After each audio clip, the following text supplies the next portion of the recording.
Hey guys, we're out here at Siesta Key Beach, Florida, one of the top beaches in the United States actually, and we're going to be doing a little bit of interviews out here on the beach, bone tactical style. So comment below right now if you think you know already what we're going to get into and what we're going to be asking people or what we're going to be talking about. It'll be interesting to see once you actually get into it and once you see what we talk about if you were right or not. Comment below, let me know what you think we're going to interview on. But here, Siesta Key, Florida, one of the top beaches in the United States.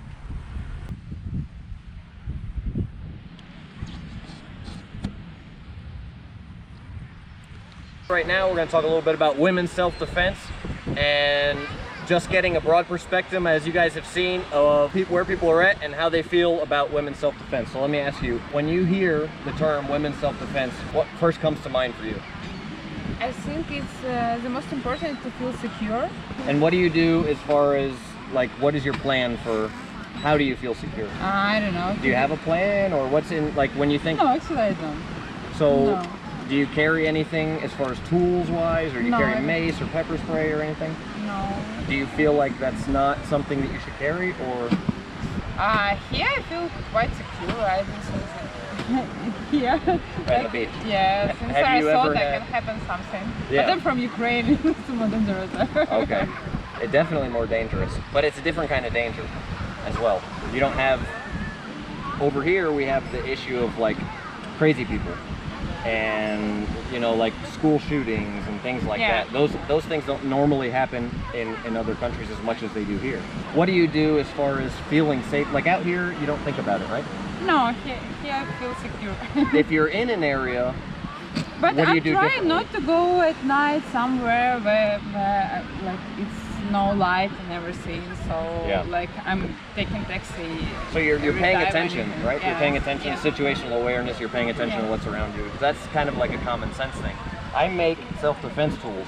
So this is something you can carry on your keys, and it fits in your hand like this, and if you had to use it, you could just hit with it. So No, I think it's too much. what? So what do you think? You think that's too much to carry? I don't know. Have you ever been in a situation where you had to defend Yes. yourself? Yeah. And what happened in that situation, if you don't mind talking about it? There were some guys, and I asked them to help me because the guy came to me with a knife, Uh-huh. and I felt it was very scary. So a guy approached you with a knife, Yes. and some other guys Yeah, helped some you. other guys were just walking, and I just asked them to help me. Where was this at? In the Ukraine? Okay. That's crazy. Yeah, but it was like 15 years ago. Yeah. That's interesting that you have that, because, you know, a lot of people, possibly even like where we're at now, maybe have never had that type of experience happen to them. So it's, and when you said, you know, like I don't go places at night, I watch the lights and try to stay out of dark areas, that's something else that's really important that a lot of people don't think about as well. So just kind of wanted to get your take on it, and I really appreciate it. And I know some Taibo. Oh yeah? Okay. Yeah, that's why There you I go. feel more secure. So, no, absolutely, and you know, I mean, even just the knee to the groin or something like that in that situation can give you a chance to get out of the situation and get away. So what that does is, with it being inside your hand right here, it protects these small bones. So and keeps you from getting hit here. So if you're like to hit me, it's gonna hit on here instead of hitting your knuckles right here, and it'll also protect in here because of you actually have something in your hand strengthening those ridges right there. So, and yeah, you can Do hold you it like sell? that. Do you I do, sell? yeah. I make and sell those. Yeah. So, and you can swing down like this too, and that's gonna hit right there. What's your name? Emmy? Emmy, and we're gonna ask Emmy here on the beach just what her take is on women's self-defense. So when you hear the term women's self-defense, like what is your thoughts on that? Just initial thought.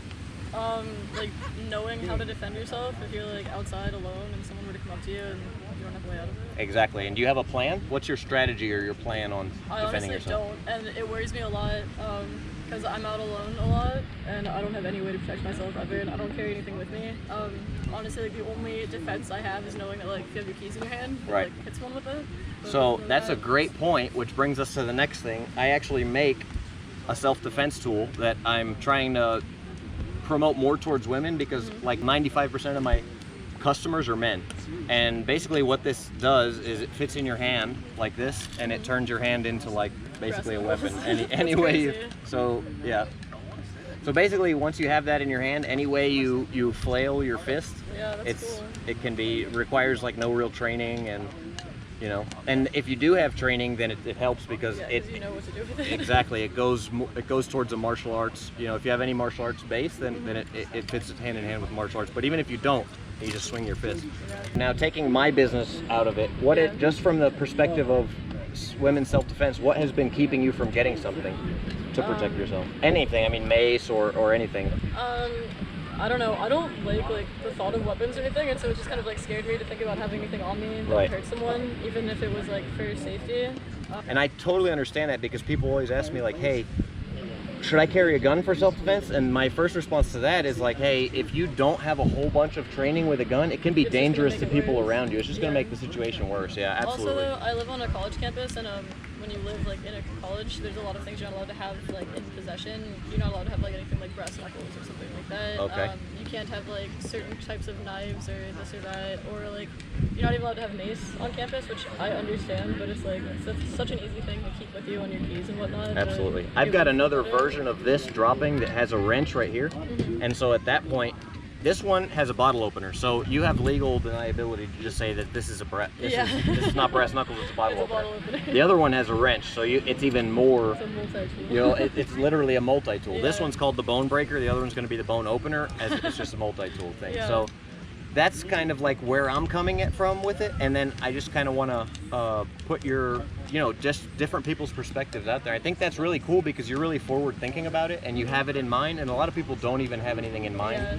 And especially here in America, people just think that they're going to go out and kind of just be fine. And the way crime happens here in America, it's usually, if someone's targeted, it's usually very violent and very bad, like right away. Yeah. And so, if you know, and it doesn't happen very often, but it does happen, and people really need to have a plan for that. So yeah. I live in Miami, and I'm out alone a lot, and someone was like recently murdered right across the street from my school, and since then it's been like making everyone hesitant. And this is like, when you ask for like self-defense, like what do I think of? It's like something that a lot of guys don't think of, but girls like having their hair in a ponytail makes them more of a target because you can easily like be grabbed by it. Yep. And it's like I almost never wear my hair up, which is funny because I am now, but it like scares me every time I put it up that like it's easier to be grabbed, and it's like sad to have to think about something like that. That's terrible. And I wish it wasn't as much of a concern as it is. Right. But and hopefully now, I'm trying to get awareness up, and I really appreciate you saying that. Like, and now, and I want to just challenge people, especially women out there, to take the next step. And it doesn't have to be one of my tools that I'm selling, but what I recommend personally for a woman is that they carry either a knife or something like this. And a knife you can carry, it's personal enough to where if you have to pull it out, you're not going to hurt a bunch of random people. Yeah, no, it's not going to. It is a weapon, but if your life is on the line and you have to defend yourself, it's something that works. And I also wanted to just tell you and tell, you know, everybody on here, which they've probably heard this before, but my take on mace and like pepper spray and stuff like that is, in Miami you have like all kind of crazy drugs and stuff, weird drugs that none of us have ever heard of, but they basically like, people can go out of their mind. There's also mental illness and things of that nature. And if you spray one of those people with mace or pepper spray, it's very possible that, yeah, it literally just pisses them off and doesn't, it can not have a good effect for you at all. So in that self-defense situation, what you're trying to do is you're trying to create some sort of you're not trying to beat the person up or kill somebody or anything like that. You're just trying to create an opening for you to get out of that situation. So in that case, mace or pepper spray might not help, but something like this or a knife is what I would recommend. An impact tool or a knife. You could even carry a flashlight or anything. If you can get a good hit in and then create yourself an opening and get out of that situation. So hopefully today you've been spurred to think a little bit more about it and maybe take the next step to get something to protect yourself and then to have a plan. Cheers. Daiquiri Deck. You guys gotta check out Daiquiri Deck.